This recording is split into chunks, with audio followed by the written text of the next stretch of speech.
Bienvenidos nuevamente a este aula virtual de la Escuela Bíblica de Casa de Oración Cristiana. Bienvenidos y dispuestos a seguir compartiendo la palabra de Dios, el Evangelio de Mateo que estamos considerando en el capítulo 22. Y seguiremos hoy en la porción que estábamos en la ocasión pasada para pues encontrar en la palabra la instrucción para cada uno de nosotros. Te invito a que te nos unas con tu Biblia, con tu material para anotar, con toda tu disposición para que juntos podamos seguir caminando a través de esta bendita palabra. Santo y bendito Padre Celestial, gracias por nuevamente podernos acercar a ti, Señor, con toda la intención de poder conocerte más. Señor, gracias porque tú te haces conocer. Gracias por tu Espíritu Santo que nos guía a toda verdad. Y Dios, que podamos entender y poder practicar lo que en tu palabra nos has dejado. Te lo pedimos y te damos las gracias. En el nombre de Jesús. Amén. Estamos en este texto de Mateo 22, 34 al 40. Ya lo habíamos comenzado a considerar la ocasión pasada. Vamos a volver a leer el texto para continuar en el mismo. Así que continuamos. Entonces los fariseos, oyendo que había hecho callar a los saduceos, se juntaron a una. Y uno de ellos, intérprete de la ley, preguntó por tentarle diciendo, Maestro, ¿cuál es el gran mandamiento en la ley? Jesús le dijo, amarás al Señor tu Dios con todo tu corazón y con toda tu alma y con toda tu mente. Este es el primero y grande mandamiento. Y el segundo es semejante, amarás a tu prójimo como a ti mismo. De estos dos mandamientos depende toda la ley y los profetas. Habíamos ya comenzado a considerar este texto y vamos a continuar allí donde nos quedamos. Estábamos viendo que se acerca uno de los intérpretes de la ley y dice, y uno de ellos, intérpretes de la ley, preguntó por tentarle, diciendo, Maestro, ¿cuál es el gran mandamiento de la ley? Ya explicamos lo que era este intérprete de la ley, que no era otra cosa que un escriba, que aquí Mateo le llama intérprete de la ley, un nomikos o nomikos, que significa alguien que conoce la ley. Nomos es ley, de ahí el término nomikos, que era el que se le daba a un intérprete de la ley, sobre todo la parte interpretativa, que es el halakha, que es cuando la ley era interpretada, lo que hacían los maestros, los escribas a lo largo del tiempo en Israel. Ahora bien, este era un escriba, obviamente, como hemos visto ya en el texto de un principio, fariseo, que habiendo visto que los saduceos no pudieron con Jesús, pues viene él ya como el grupo de los fariseos con un mayor conocimiento, con una mayor capacidad de plantear temas teológicos más elevados, y entonces viene con la pregunta sobre el principal o el más grande mandamiento en la ley. Y es que en este sentido decir que los rabinos acostumbraban a debatir extensamente sobre la mayor o la menor importancia de los mandamientos. Eran, vaya, horas discutiendo sobre estos temas de que el número de los mandamientos es más importante. Ellos discutían sobre cuál mandamiento era más grande, cuál más pequeño, cuál era más pesado, cuál era más liviano. Tenían ese tipo de discusiones muchas veces estériles porque al final era solamente malabarismos teológicos, al final no los llevaba a un cambio de conducta. Entonces es lo que llaman también con respecto a la Edad Media discusiones bizantinas. Discusiones sobre, por ejemplo, se decía que la gente en el tiempo del Imperio Bizantino discutía que cuántos ángeles caben en la cabeza de un alfiler, cosas que no te llevan a ningún fin práctico. Ahora, en este caso, se acerca este intérprete de la ley o escriba, que es lo mismo, y su propósito era que Jesús emitiera una opinión en ese respecto. No tanto evaluar su conocimiento de la ley, sabían que Jesús conocía, y él, el intérprete, el escriba, sabía cuál era el mandamiento que por consenso dentro de los conocedores de la ley se reconocía como el más importante. Ahora, lo que ellos pretendían era hacer que Jesús y dijese algo que lo involucrara, que le causara, fuera motivo de algún tipo de acusación. Si Jesús, por ejemplo, daba mucha importancia a un mandamiento en particular, podía acusársele de tener en poco los restantes. Ahora, por otro lado, si su opinión, la opinión de Jesús, no concordaba con lo que la mayoría de los fariseos sostenían, podía suponérsele decir a Jesús como una persona indocta en el tema teológico o un liberal, como acusaban, por ejemplo, a los herodianos. Entonces, el tema es que había una intención detrás de esta pregunta. No era una pregunta honesta. Quizás el intérprete tenía sus conocimientos claros, pero en realidad no estaba siendo honesto al hacer esta pregunta a Jesús. Y en ese sentido, decir que estas eran unas preguntas que los judíos hacían de forma malabarística, realmente, esto de los mandamientos, y los tenían contaditos. Según ellos, habían 613 mandamientos en toda la escritura, es decir, lo que llamamos Antiguo Testamento. 613 los tenían contaditos. Es más, hablaban de que había 248 positivos, es decir, 248 que decían, haz esto, haz aquello, y 365 negativos, no hagas esto, no hagas aquello, no hagas, no hagas, no hagas. Entonces ellos los tenían bien contaditos, bien ubicados, prácticamente tenían un catálogo de mandamientos, y a todos esos mandamientos les tenían ramificaciones. Esto era una cosa de nunca acabar. Es más, se dice que entre los judíos se estimaban esos 248 mandamientos positivos como el número de los órganos o de los miembros del cuerpo humano, según ellos los contaban. Realmente no tenemos un catálogo de aquellos a que ellos consideraban miembros. Imagínate, podrían estar hablando del oído, del ojo, de la nariz, de la mano, de la boca, del estómago, del corazón. No sé, no podríamos decirte en este momento, pero hay registros que hablan de que ellos contabilizaban 248 mandamientos positivos como miembros tiene el cuerpo humano. Era lo que arguían. No sabemos cuántos sabían de anatomía, pero era lo que decían. Y por otro lado decían que habían 365 mandamientos negativos como días había en el año.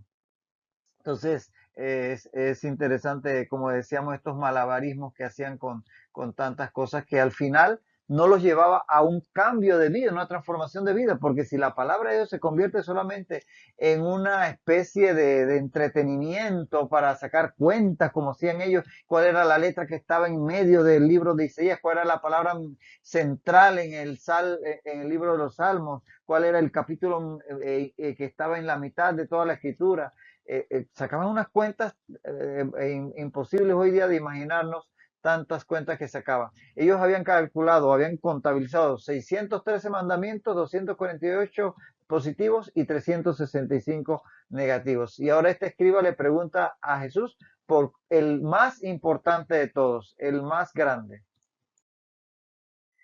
Y Jesús le dijo, amarás al Señor tu Dios con todo tu corazón y con toda tu alma y con toda tu mente. Este es el primero y grande mandamiento, fue la respuesta de Jesús.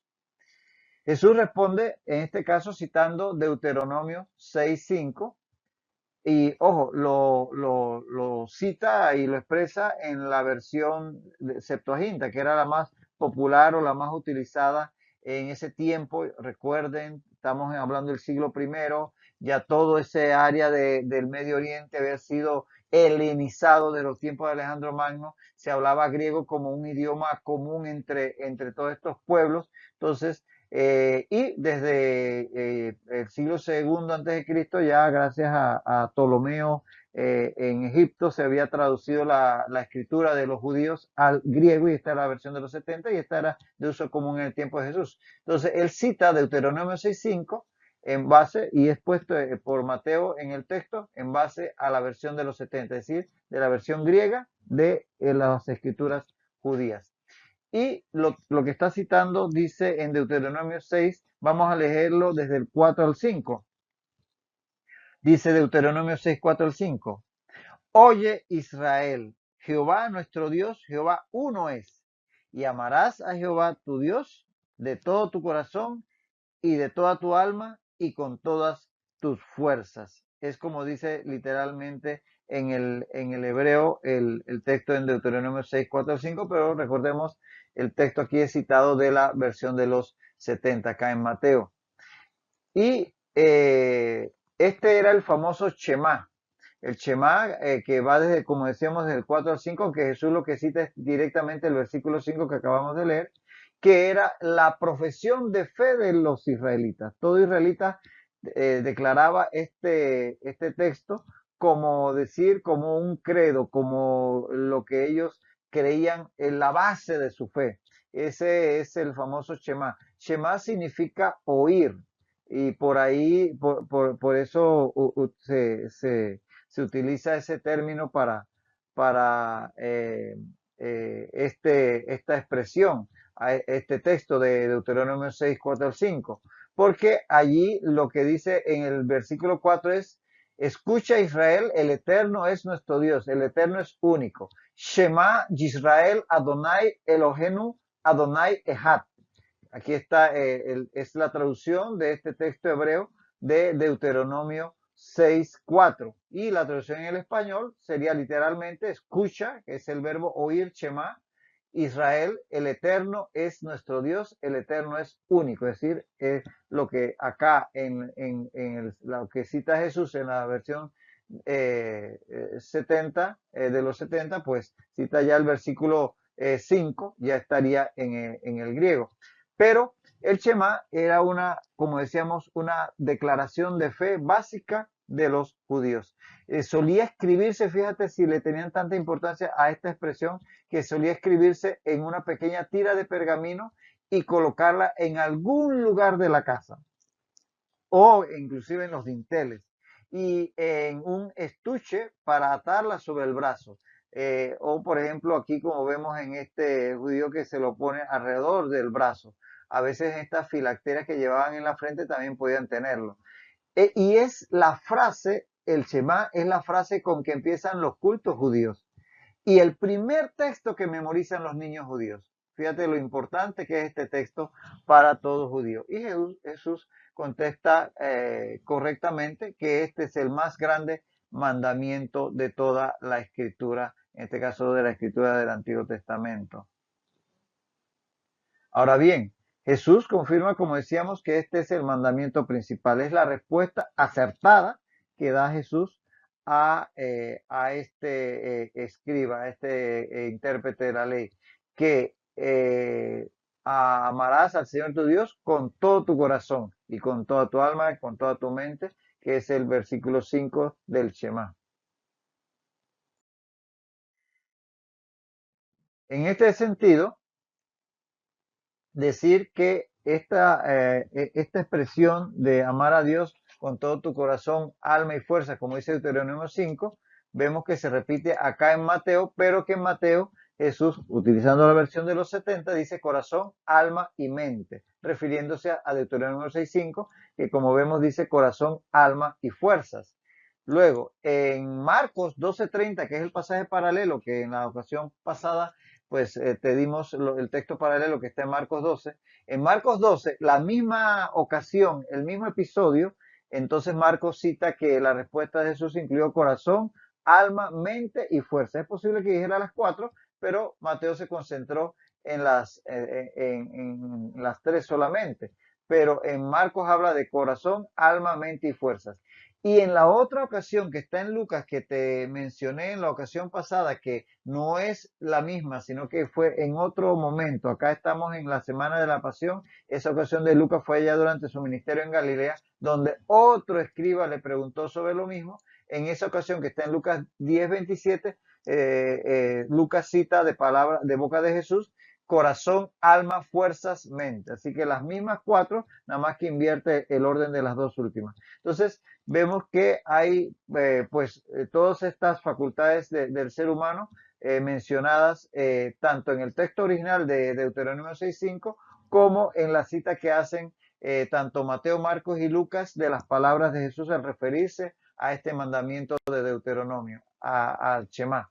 Entonces, tenemos corazón, alma, fuerza y mente, o mente y fuerza, las cuatro, aunque en Deuteronomio y en Mateo solo aparecen tres.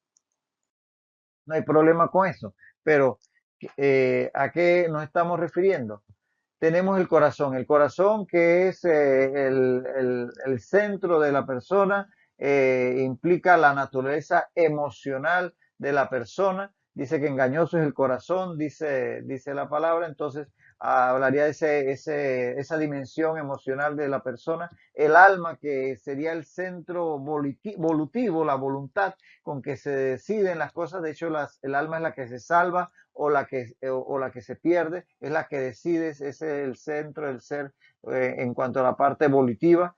Y estaría también en tercer lugar la mente que obviamente habla de la naturaleza intelectual del ser humano. Y finalmente las fuerzas que habla de la naturaleza física, ya la parte corporal, física de nuestro ser. Entonces, claro, podemos elucubrar mucho sobre esto de que amar a Dios con esto, con esto y con esto, pero realmente todo esto lo que nos está queriendo decir, en resumen, es que tenemos que amar a Dios con todo nuestro ser, con todas las facultades que Dios nos ha dado, con la parte intelectual, con la parte emocional, con la parte física, con nuestra voluntad, todas nuestras capacidades que Dios ha puesto en nuestro ser, mente, cuerpo, espíritu, etcétera, emociones, etcétera, deben ser dirigidas a la adoración a Dios. Es decir, debemos actuar en todas esas dimensiones con nuestros pensamientos, con nuestras acciones, con nuestro hablar, con nuestras intenciones, con nuestros propósitos, siempre para agradar a Dios, siempre en aras de exaltarle a Él. Y fíjate algo, aquí dice todo tu corazón, toda tu alma, toda tu mente, todas tus fuerzas. Es decir, con todo en todo. Que cada una de estas facultades que Dios nos ha dado sean empleadas al máximo al amar a Dios. De tal manera que es con todo, no con un poco de nuestra voluntad, con un poco de nuestro esfuerzo físico, con un poco de nuestro, no, con todo. Es decir, que definitivamente somos llamados a amar a Dios de forma plena. Y atención, interesante que dice, amarás al Señor tu Dios.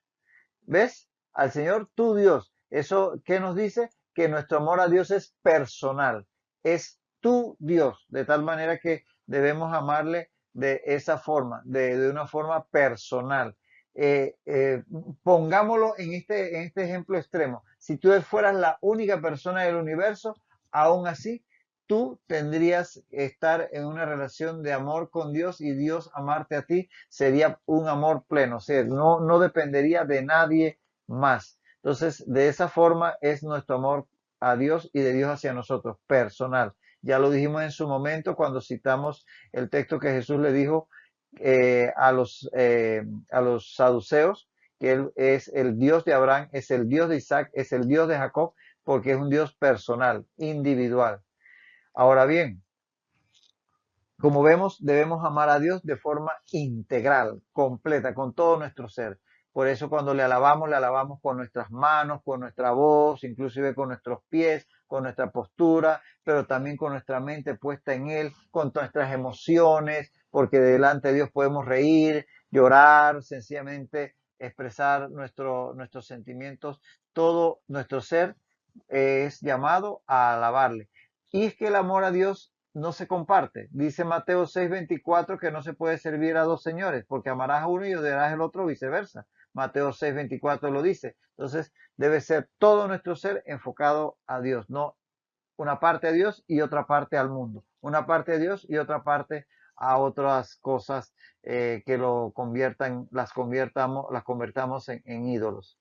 Y es que así y aún más nos ama Dios, porque dice en Juan 3:16 que de tal manera amó Dios al mundo que ha dado a su Hijo unigénito para que todo aquel que en él crea no se pierda, sino que tenga vida eterna. Y lo reitera en Romanos 8:32 cuando dice que el que no escatimó ni a su propio Hijo, sino que lo entregó por todos nosotros, ¿cómo nos dará también con Él todas las cosas? Romanos 8:32. Entonces, así nos ama Dios, de forma total, plena. Entonces, así debemos amarle. Y eso es lo que nos llama este mandamiento más importante. Y el segundo, sigue diciendo Jesús, es semejante. Amarás a tu prójimo como a ti mismo. Fíjate que Jesús añade el segundo mandamiento de importancia, que es este de amarás a tu prójimo como a ti mismo. O sea que no solamente le dijo al escriba lo que le preguntó de cuál era el más importante, sino que le dijo cuál era el segundo en importancia. Y en este caso lo que cita Jesús es Levítico 19:18. Levítico 19:18 dice, no te vengarás ni guardarás rencor a los hijos de tu pueblo, sino que amarás a tu prójimo como a ti mismo, yo Jehová. Es decir, ese es el segundo mandamiento de importancia, lo declara el mismo Hijo de Dios y es de Levítico 19:18, el amor al prójimo como a uno mismo. Y interesante, Jesús dice que este es semejante al primero. Usa la palabra, ahí el texto hebreo, el texto griego de Mateo, usa la palabra homoius. Homoius de homus, de igual, como dice, como cuando decimos homólogo. Logos es palabra, homo, igual palabra, homólogo. O la palabra homogéneo, del mismo origen, genio de Génesis, homogéneo, o cuando decimos homónimo, del mismo nombre, homónimo. Es decir, que esa palabra homoius, cuando dice Jesús que este segundo mandamiento es homoius con el primero, habla de una semejanza. La semejanza en cuanto a que ambos, tanto el amor a Dios como el amor al prójimo, ambos tienen como base el amor. Y interesante que pone al amor al prójimo en un nivel de semejanza en cuanto a necesidad de cumplimiento con el amor a Dios. Es el segundo, el amor a Dios está por encima de todas las cosas, pero le da tanta importancia al amar al prójimo como el amar a Dios. Y vamos a ver algo al respecto. Y es que el amor a Dios se refleja precisamente en el amor al prójimo. Y es que la medida en que debemos amar al prójimo es cuánto nos amamos a nosotros mismos. Esa es la medida, esa es la medida que pide el mandamiento. ¿Hasta cuánto debo amar al prójimo? Bueno, ¿hasta cuánto te amas a ti mismo? Y por otro lado, evidentemente, nadie en su sano juicio desea el mal para sí mismo, sino siempre el bien. Es decir, podrá haber una persona que tenga problemas mentales y hasta se suicidan con estas situaciones de depresión y todo lo demás. Pero eso no es lo que ocurre normalmente a una persona en su cabal juicio. Una persona en su cabal juicio siempre desea lo mejor para sí mismo.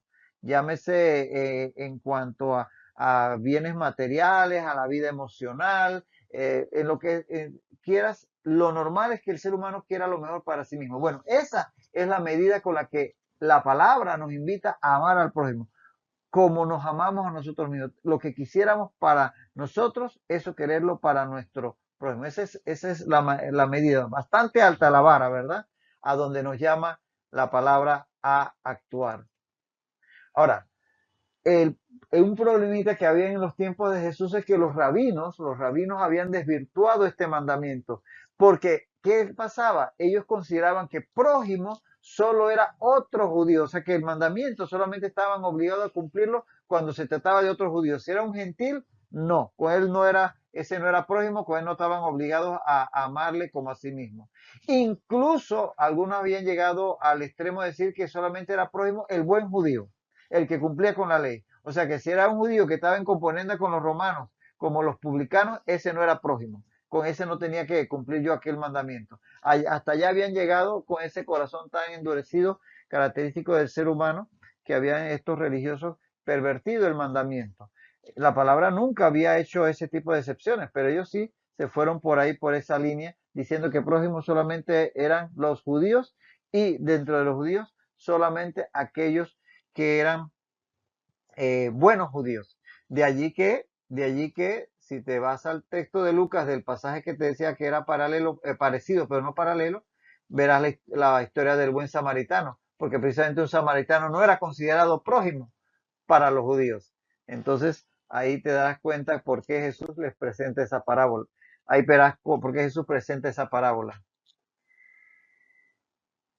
Ahora, allí dice que la medida con la cual debemos amar a nuestro prójimo es la medida con que nos amamos a nosotros mismos. Pero atención, debemos tener un amor hacia nosotros mismos correcto, no tener una forma inadecuada de amor a nosotros mismos. Dice Romanos 12.3, dice Romanos, perdón, sí, 12.3, eh, dice, digo, a cada cual que está entre vosotros, que no tenga más alto concepto de sí que el que debe tener, sino que piense de sí con cordura, conforme a la medida de fe que Dios repartió a cada uno. Entonces, ahí ves que la palabra nos anima a pensar de cada uno, pensar de sí con cordura. Es decir, que no debemos ni caer en el egoísmo creyéndonos más que los demás y querer todo para nosotros y tener una sobredimensión de nuestra importancia y creernos la última Coca-Cola del desierto y que nos los merecemos todos, no caer en ese extremo, pero tampoco caernos en el otro extremo, de caer en una pseudo espiritualidad o una espiritualidad mal entendida o equivocada, creyéndonos lo peor, trapo de inmundicia, etcétera, menospreciando lo que Dios ha hecho por nosotros. Perdón. Hemos sido hechos a su imagen y semejanza. Tenemos talentos con los que Dios nos formó. Tenemos dones que el Señor ha puesto en nosotros por vía del Espíritu Santo una vez que hemos creído en Él. Es decir, que tenemos muchas cosas que Dios ha invertido en nosotros como para que las menospreciemos. Entonces, ni irnos al extremo de sobrevalorarnos creyéndonos que somos merecedores de todo, ni tampoco tirarnos por el piso con que no valemos nada. Hay un valor intrínseco en nosotros dado por Dios, pero un valor justo. Entonces, si nos amamos de una forma correcta, tendremos la dimensión correcta con la cual debemos amar al prójimo. Ese es importante destacarlo. Ahora bien, siempre será más fácil amar a Dios que amar al prójimo.